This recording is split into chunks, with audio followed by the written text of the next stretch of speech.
Welcome to Pixel Pizza, Did she say pizza? your ultimate source for chiptunes, video game talk, and pepperoni.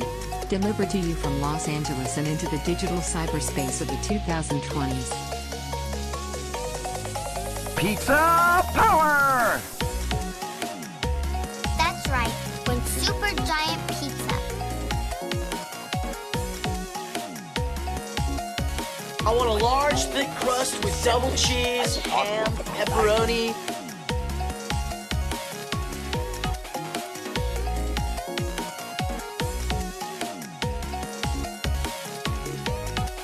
Hey, where's my pizza? Pizza time. Welcome back to Pixel Pizza. You just listened to a mix of video game remixes from our previous guest, DJ Slope. I'm excited to play those for you, so hope you enjoyed that. And here we are with the talk portion of our podcast, as usual. And this week we have a new guest, very excited to have. And her name is Kay-Lynne Fehr. She is a community manager for Noodlecake Games in Canada. How you doing, Kay-Lynne? Hi, I'm great. How are you? I'm doing great, thanks. Awesome. So happy to be here. I'm glad. So I like to start off my show by asking, when in your life did you know you wanted to work in games? Cool. Yeah. So I can definitely talk about that. First thing I just wanted to mention though is when I was looking up your podcast, I noticed that there's a pizza place in Dundurn, Saskatchewan, and Saskatchewan is the province that Noodlecake is in Canada. Yeah. And there's a pizza place called Pixel Pizza in Dundurn. No way! What? Yeah. Yeah, so it's just like a random small town in Saskatchewan, and I was like, that is wild. It's just like what immediately showed up when I went to go and Google, just probably because it's close to me.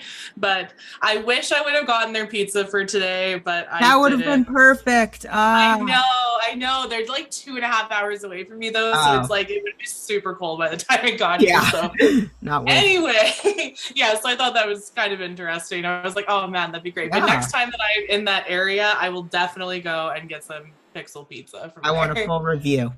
Yeah, absolutely. I will. So anyway, so when in my life did I want to realize that I wanted to start working on games? I think that like I kind of always been like a gamer throughout my like whole life, basically. My first console was a Super Nintendo. And yeah, so like pretty classic. But I think that like I really knew that I wanted to like actually work in games and like not have it just be like fun hobby was when I like first played. Okay, so this might age me a little bit because like, you know, makes me sound young, but the first game that like really inspired me in that way was Wind Waker on the GameCube. Oh, sure. And yeah, it's just such like a beautiful game.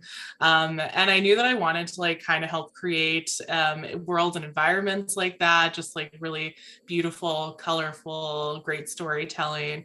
And it's just, you know, the storytelling in games is like really can be super like unmatched. It is just like the visual aspect mixed with like, you know, just the actual story of it all. I think that was really kind of what drew me in.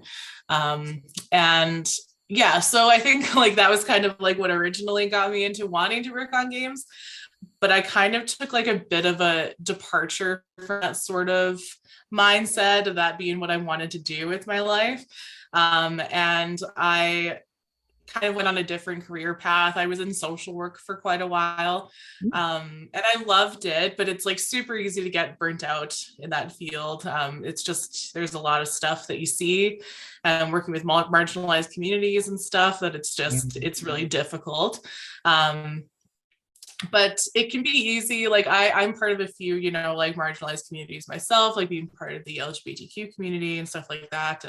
And being Indigenous, it's easy to feel like you need to help other people that have gone through the same struggles that you've gone through. Right. And that's not necessarily a bad thing at all, but it's it can stop you from wanting to like actually follow what you really want to do, like with your dreams. And I was really in that whole career for a long time. And then I decided that I wanted to go back to my original love, which was video games. And so I was like, this is really what I wanted to do from like day one when I even thought about having a career. So in about late like 2019-ish, I was working at a youth center in Saskatoon, Saskatchewan. And it was great. I really enjoyed the work that I did, but it was I really needed to change. And at that point I decided to take the leap, and I applied for an open position at Noodlecake. And yeah, so I started out as their administrative assistant. And then I kind of moved into the community manager role once that opened up. And I also decided to go back to school. So I'm pursuing a degree in interactive systems design as well. So hopefully eventually I'll be able to work on games in a more hands-on capacity. I do really like working with the community so far though. And I think that it's a great stepping stone into the industry. So yeah. Great. Yeah, I know what you mean. I originally, when I was in undergrad, was majoring in journalism. And a lot of it was, working with the local communities and telling their stories. And it was good to be helpful, but it could just be so intense. It takes a toll on your system to, hear all the plights of the marginalized people that you certainly want to help, but also, like you're saying, it's you want to support your own creative endeavors. And so I have so much respect for people in social work, people who are journalists, boots on the ground doing all that stuff, because my mental fortitude isn't quite there. But luckily, some of the transferable skills, interviewing, recording have been helpful with the podcast. Yeah, absolutely. Like, I think that there are a lot of transferable skills with social work and video games, because like there's been a lot of times where I can provide a more like psychological perspective on our games, and like really get into what players are thinking, and that kind of helps me be a community manager, I think, too, because I'm good with working with the public already, and then there's also the added just really like knowing what they want and what they're thinking is really helpful. And so I don't think that I would be where I am now without taking that career path originally, so I am really thankful for it. So yeah. I can imagine it would be very useful. Yeah, for sure. Yeah, I think I've been curious, and I think a lot of my audience would be curious about the community manager role. What is sort of like a day in the life for you look like?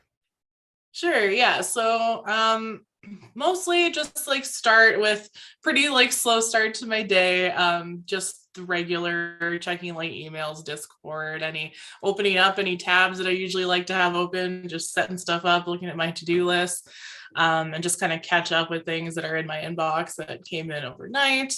And then our team right now is kind of a mix of hybrid and remote. I know that a lot of teams are doing that right now.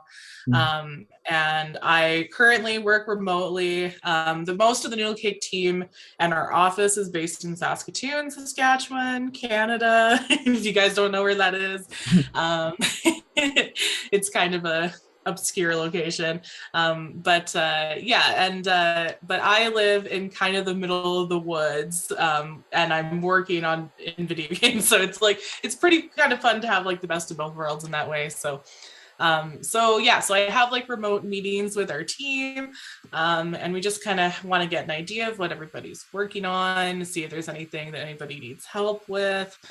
And then, so it's kind of good to just be able to kind of see everybody's faces and kind of collaborate on some things. Then I kind of moved to working my way through like some more support ticket type things. So that takes up like a big bulk of my job, I think, is just kind of helping people troubleshoot if they have any issues with the game, like they don't understand something. Then I, kind of point them in the right direction, give them resources. I also handle like any purchase issues that somebody's having, just things like that. And a lot of troubleshooting. That's like a big bulk of the work is just, if there's an issue, like a game is crashing on somebody's device, advice. Like I'll walk them through the steps in order to maybe fix that for them. And if not, then I kind of synthesize those bug reports and ideas and feedback that I get from those support tickets, and I report those then to our developers. And then if there is like a specific issue that's happening, I do test the issue on devices that I have first, just to see if I can reproduce those issues. And then I'll pass them along to our developers with our findings, because I think it's good to have a more like well-rounded idea of what's actually going on other than just a player report. Because sometimes, like they're not, often players aren't very, technically inclined, and sometimes they are and they provide great, feedback, but sometimes they're not, and then they don't know how to really explain certain things, which is fine, which is why I then go ahead and kind of be that sort of in between for them. Mm-hmm. So in addition to that kind of stuff, I also just spend a lot of time like with the community and the community, mostly on Discord, just being there to help anybody, and also just kind of talking with our community. Every once in a while I do like to hop on and just say like, hey, how's it going? Like, how's the game going? How are you feeling? And just kind of getting a better idea of what they're wanting and things like that. And it's always good to be able to have that time just to spend with the community, because a lot of the time they can get pretty bogged down in just handling troubleshooting and support tickets and stuff. So it's good to be able to have that time just to like really talk. Yeah, the technical stuff going on. And then I also handle, there's like some things about my position that are kind of that maybe not a lot of community managers might have. And it's at Noodlecake, we're like a pretty small team, and so we kind of all wear a lot of hats. So I handle a lot of our quality assurance testing in addition to all the community support work that I do. And I also do things like some more like mundane, like administrative type tasks, and a bit of social media here and there, although I've kind of moved away from handling a lot of social media lately, just because it takes up a lot of time. And so I have a lot on my plate at the moment. So one of our artists actually has been handling a lot of the social media work lately. Her name is Kay-Lynne, and so that's been really helpful. But before that, I was handling a lot of the social media work that needs to get done, and interaction with our community. I do still check our social media accounts just to look for bug reports and if anybody needs any help, but like Twitter and things like that. But I spend a lot of time with our Golf Blitz community. So if your listeners don't know what Golf Blitz is, it's an online multiplayer mobile racing game. And the community is like really highly competitive and it's really demanding. And so it's, there can be a lot of things that I have to kind of get in the middle of and help out with and really be in the game, because it's just so like high intensity, which like you wouldn't expect is like, a golf game. It seems like it should be relaxing, but it's just like the racing aspect is like really a big part of that. So, just interacting with this highly demanding community is a lot of work, but everybody's great. In regards to the competitive nature, it's kind of it's less like toxicity, which can happen. It happens in any online multiplayer game, I'm sure. But I think that our community is really good at helping each other, and being positive, which I think is great. I'm really proud of our community in that way. Just a lot of helping people, and that does relate back to my old position in social work too, in the sense that I was helping people then and I'm helping people now, but just with different things, less heavy things. And then like, there's a lot of different things that I do as well, like throughout my week. I kind of help out with our team that reviews pitches. We get lots of game pitches from developers that are interested in publishing with us. So I do help out with that sort of review process. And that's a lot of fun. It's just a lot of fun to be able to play different games from different developers. And it's always good to see what people are working on and kind of getting a look at a game before it's released. And yeah, it's a really fun job that has a lot of many different aspects to it. So Yeah, that's really impressive that you're able to juggle wear all those different hats. yeah, for sure. Yeah, it can be a lot sometimes, but I think like we're pretty good at managing all of our different responsibilities. But yeah, it's really fun just to be able to spend time with our communities and be part of that world. It's like I feel really lucky to have this job, just because not a lot of people can say that they spend a lot of their time just talking with the video game community. So Right. yeah. Did the studio have like a strong community already when you joined them, or was that something that you sort of saw develop as you were with them? Yeah, for sure. So I think like the community was already pretty strong when I started. There was a lot of like different communities here and there. So our communities kind of work differently depending on the game. So we have a lot of games that we release first party, like Golf Blitz and Flappy Golf and Super Stickman Golf previously. And those ones that we make in-house require a lot more time than the ones that we publish, just because often, the developers of our published games want to handle their own communities and really be involved with those specific communities. And that's great. But it's like, it is, it was hard to build it up, I think, like to a certain extent, but I think that my previous community manager did like a pretty good job of that, and really made our community members feel super involved. And so that was really helpful for me when I took over the role.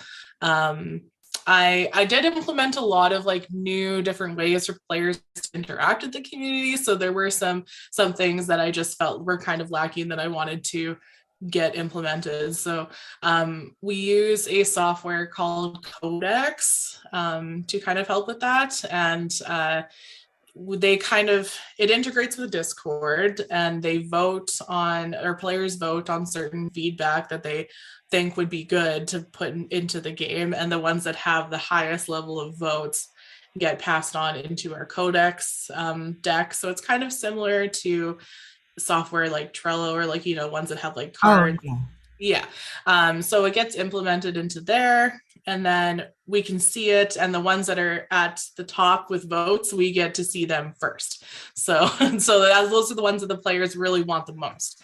So that voting system, I think, really helped kind of just go through and like really pick out the ones, like the ideas that players have about the game that they're really wanting to see, instead of just trying to sift through hundreds and hundreds of different ideas. So yeah.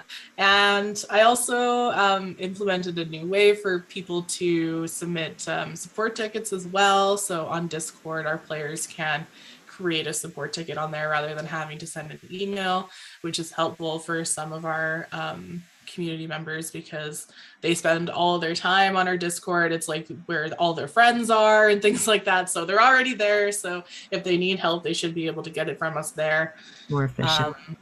And yeah, and I've also done like a bit of streaming here and there, but not as much as of late.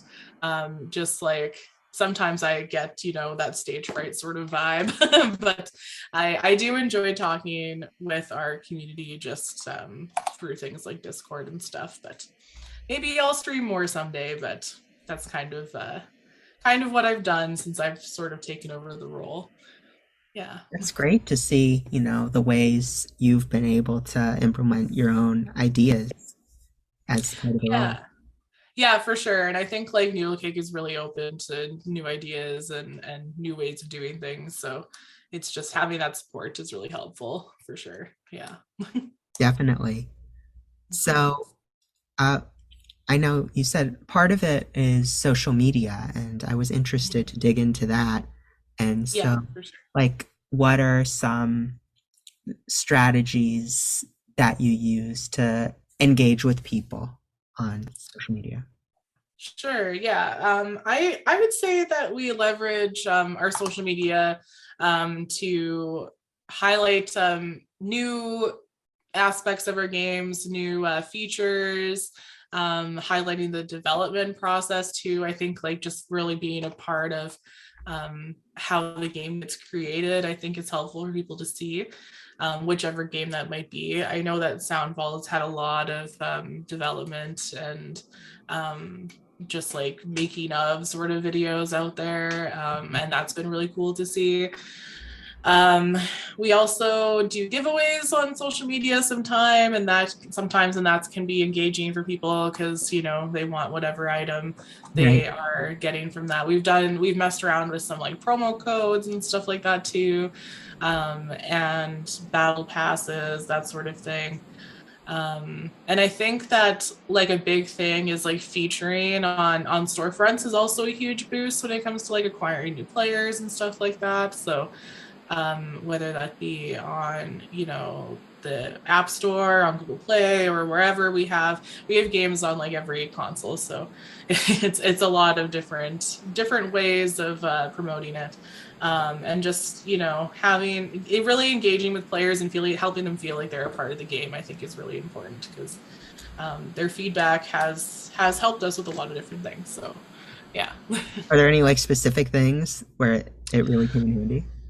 I think like one of the biggest things was adding friend codes and friendly games to Golf Blitz. So instead of just having a team or like playing with random people online, you can play with your friends and you can add your friends to the Golf Blitz game, like add them online, and then you can be a friend, you can see all their stats, and you can play games against each other that don't count for like competitive scoring at all. So you can just have a fun, chill time with your friends, which is something that we never really, like thought that we would implement, just because it was meant to be like an online multiplayer only sort of game that was very competitive. And so kind of adding that sort of chill aspect, I think kind of help people out. And I know that people have been asking for it forever, and being able to play without any sort of pressure. So I think that was like a big thing that people wanted, that we did add to the game.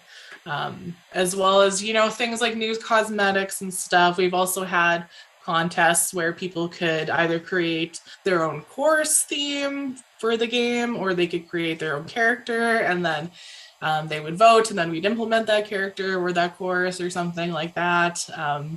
So I think like really like the community is so involved in all of our games. So I think that's like a big part of making sure that our games are what people are wanting. So yeah.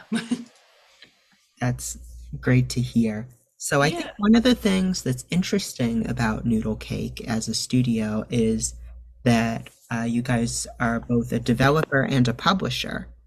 And sure. I was wondering if there's sort of any difference between how you and your role handle the games that are made in-house versus from other developers. For sure, yeah. So like I kind of mentioned, like games that are made outside of us that we just publish, the developers like to handle their communities a lot of the time, just because they like having that personalness about it.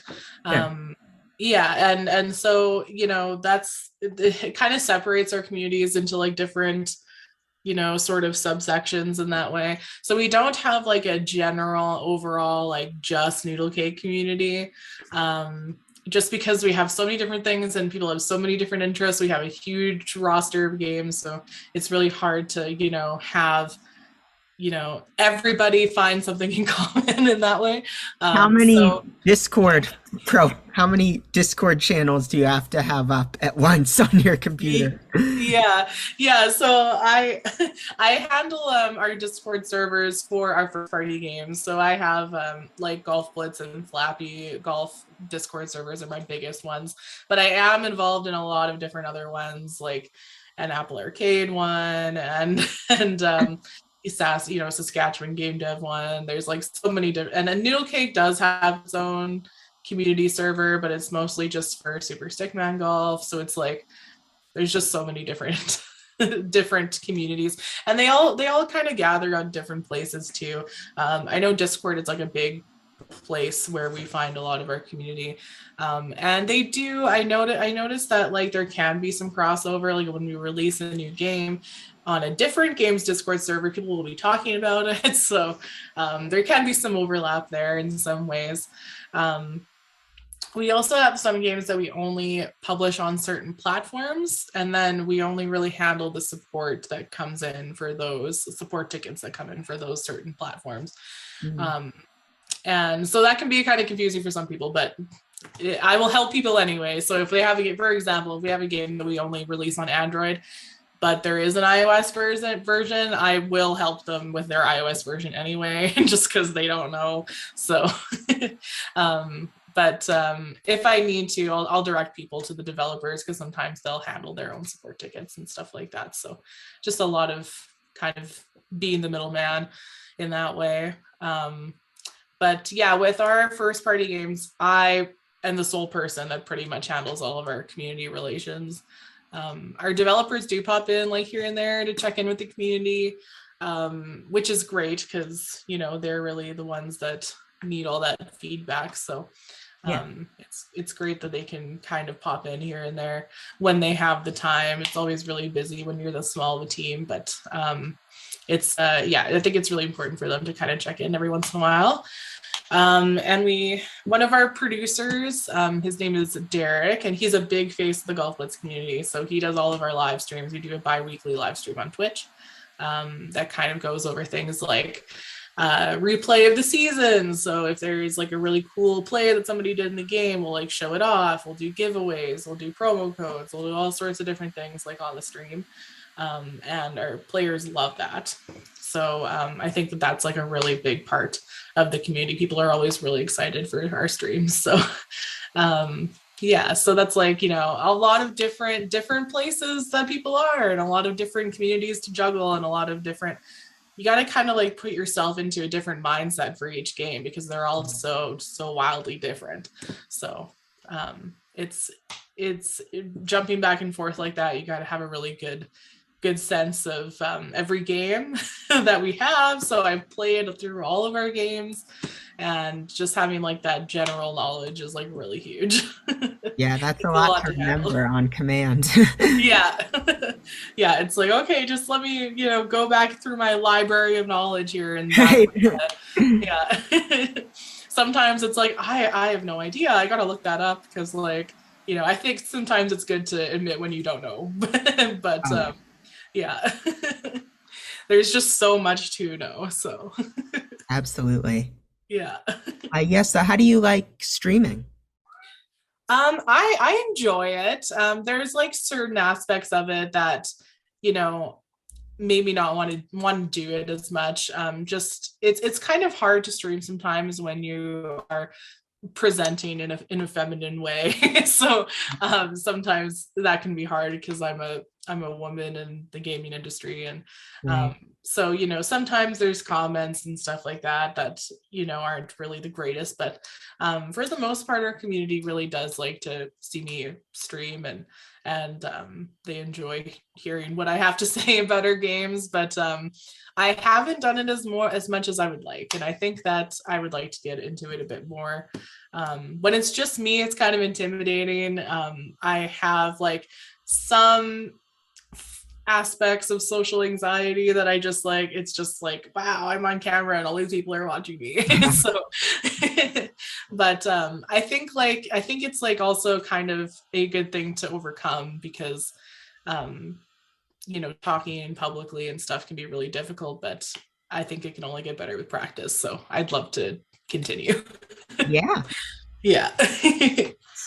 Super helpful. And yeah. If I had the equipment for it, it's something I would consider doing. But yeah, for sure. Yeah, I bought all the equipment for it like during the pandemic. Like I was like, I'm gonna be a streamer, it's gonna be so cool.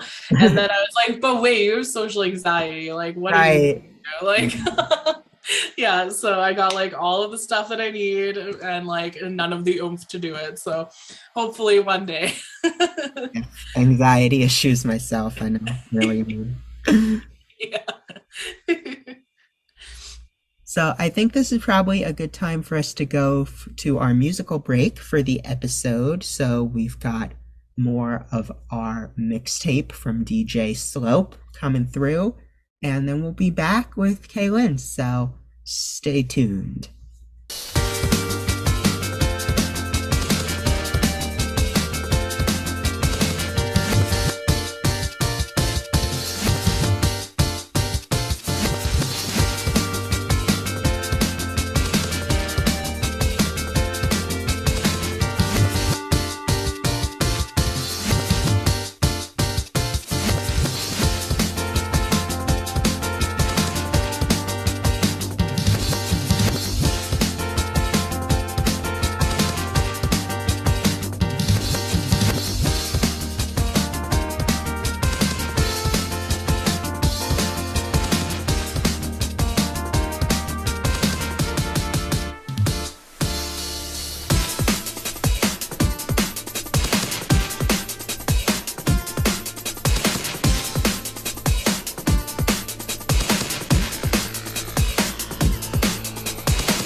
Welcome back to Pixel Pizza. You just listened to our video game mixtape from DJ Slope, and now we are back with Kay-Lynne Fehr of Noodlecake Games. And something that, I've noticed is that you guys put out a recent game, Soundfall, that seems to have picked up a lot of traction. That was certainly where I first heard about the studio. And I was wondering if you've seen a big community come around that.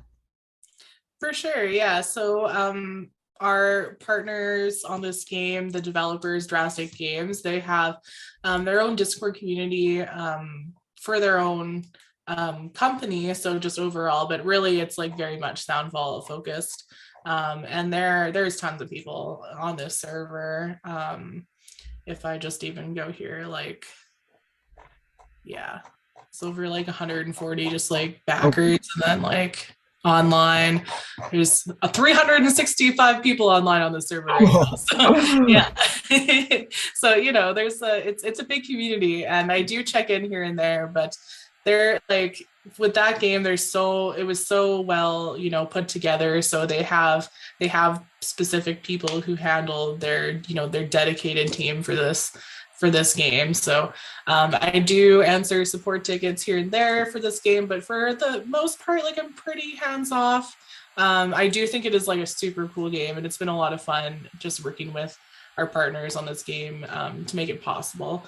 And just amazing community, amazing developers, and it's just been incredible. And this is also our biggest release just in terms of the amount of platforms it's been released on. Yeah. So it's on everything you can really think of. We've never really had a release that's this widespread, and so it's there's so many different people playing the game from all different walks of life and different consoles and different communities. So it's just exciting to see people enjoying the game, and this place really opens the door for new opportunities for the studio in the future, I think. And I think there are new eyes on our company and on the game, and I think that's amazing. And I think that it's just such a worthy game for it to be one of our biggest ones. So it's been awesome. Absolutely. Yeah. Super cool game.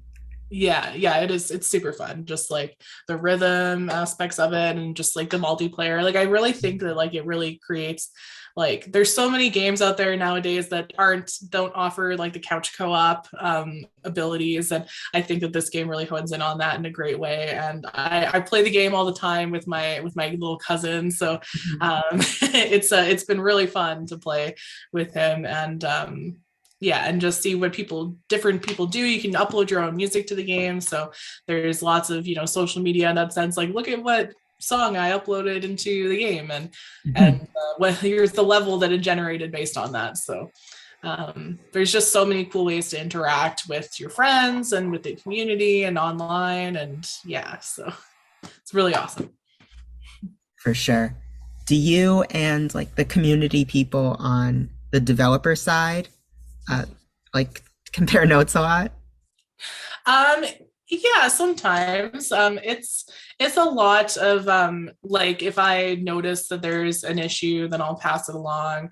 But for the most part, they're very professional, so it's they got it for the most part, which kind of does take a lot off of my shoulders. Because it's just I have a lot of different hats to wear, like I've said, but it's definitely, I think that we all work together really well. So it's it's a lot of back and forth in that way. I'll test things out, and that works for a lot of our different games as well, not just Soundfall. It's I will test things and then communicate them to the developers, and so it's just a lot of kind of feels like a relay race, just passing it off to the next person. So yeah. That's cool. So what's something about your process that nobody knows? I think that this is something, so I think my answer for this is mostly that our community maybe sometimes thinks that I don't read all of their feedback, because there's just so much of it to read.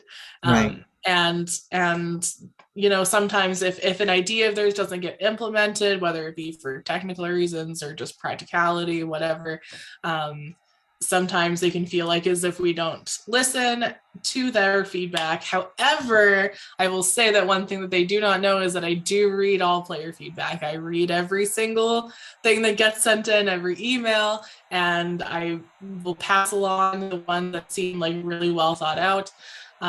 Sometimes their ideas can't be incorporated in the game, which sucks, but for like whatever technical reasons, but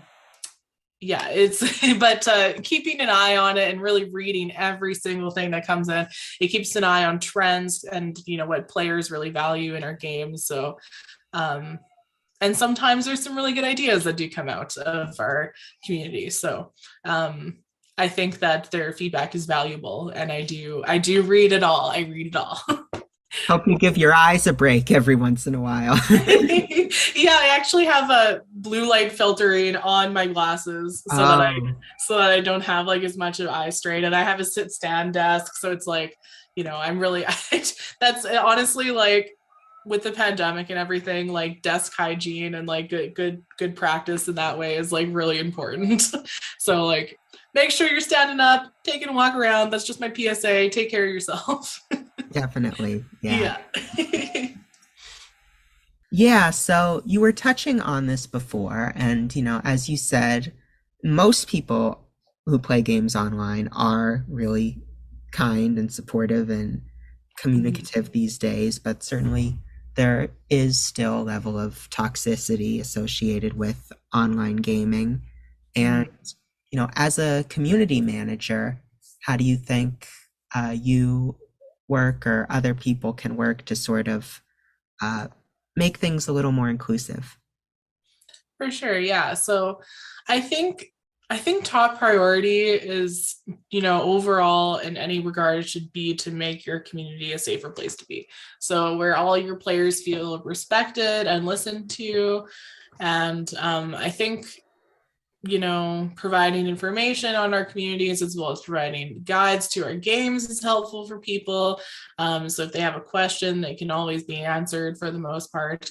And we also highly encourage our community members to be helpful and welcoming to new members. Obviously, like, the internet is the internet, and sometimes that doesn't always happen. But for the most part, I think that our community members are very helpful and kind and welcoming to new players. And we do have moderator and helper roles on our Discord servers. And we have a community support channel where players can help each other by answering any like common questions that come up. And I think that, having methods of ways that players can report things that they see, whether it be, through our chatting or, a bad username that they see or something like that, they, have methods to report those to us, and that they'll be, taken action on when necessary.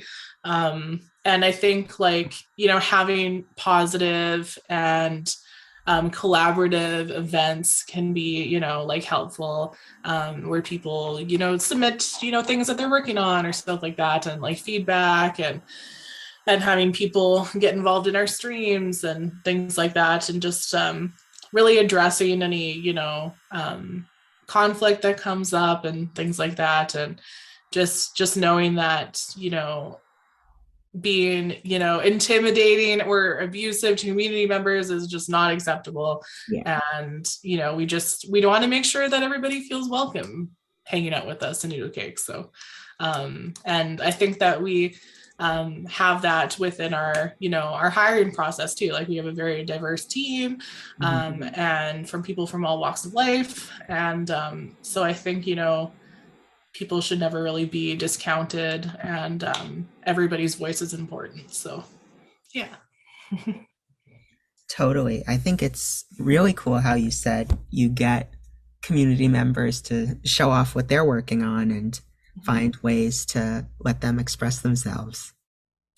Yeah, absolutely, absolutely. We have a lot of streamers that stream our games as well, and we always support them in any way that we can, whether it be like subscribing to their channels or from giving them a place to promote. I think that it's there's lots of ways that we've made it a welcoming place to be, and I hope that it'll only get better over time. I think so. I think it will. Yeah. So, I guess slightly different topic. I was curious, you said you're going back to school to study game development. Like, what are you hoping to learn or accomplish there? Yeah, so I think that a big part of me wanting to do that was I started participating in our research and development weeks at Noodlecake. So everybody is encouraged to work on their own projects that has to do with game development to some sense. And I was doing a lot of work and game jams with certain things and working with certain software. And I was like, man, this is really cool. Like this is something I really actually like want to do. Like for the longest time, I thought I would want to kind of be behind the scenes in terms of, like writing, storytelling, that sort of thing. But I decided that I really enjoy things like level design and, like the user experience and stuff like that. And so I'm hoping eventually that I can get into doing something like that. I have worked on a couple of games already. And yeah, but for now, like my current position is really awesome. And I'm so glad that I can go to school and still work at the same time. Yeah, for sure. And I think that going to school is really going to give me a lot of skills to be able to do that. So I've really been learning how to code and stuff like that. And there's so many different things that I'm learning. I just feel like I have like my hands in like everything. It feels like, so I just feel like it's good to just have like all of this different knowledge about the gaming industry and about different things that I can do. So I'm looking to soak it all up. I got to soak up all that knowledge. Yeah, I feel like bigger perspective you can get on the game industry always makes it so interesting to go back and play games or listen to developers talk when you have that added knowledge of how it works behind the scenes. Yeah, for sure. And just like being able to, like hold my own in conversation and, and stuff like that, it's going to be really helpful. And just like getting an understanding of the whole like process from beginning to end. It makes me appreciate a lot more of what our developers do. So, and I think like they definitely appreciate all the work that I do as well, but it's always interesting to be able to get to see like all aspects of it. So yeah. Absolutely. So what are your hopes for the studio in the next year or so? Yeah, there's a lot of, different projects that we're working on. Nothing like that I can really, talk about quite yet. Yeah. But it's, we're working on a lot of different things. I'm really hoping, just like overall in the industry, I'm looking forward to seeing some more diversity in games. And I'm looking forward to seeing more diversity on development teams. I'm really hoping that more and more studios, including Noodlecake, because there's always work to be done, but really emphasizing and being aware of accessibility in games from day one of development, and really like using the resources out there to make your games more accessible. And a really great one of those resources is the game accessibility guidelines, if you ever want to look at those. It's an industry standard and it's like really comprehensive, and I think that like every person working in games could really benefit from reading it. I've done presentations on it before, and it's a really big, I think that accessibility should be on the mind from day one, and I hope that more studios and more games that I help work on will really be taking that seriously. So yeah. Really. I mean, yeah, I've definitely been seeing that in the past few years from like the big PlayStation games, especially Naughty Dog and Insomniac have been great leaders in accessibility. Absolutely. Yeah, they've been killing it. Yeah, there's so many different games out there that are just like really doing a great job with accessibility.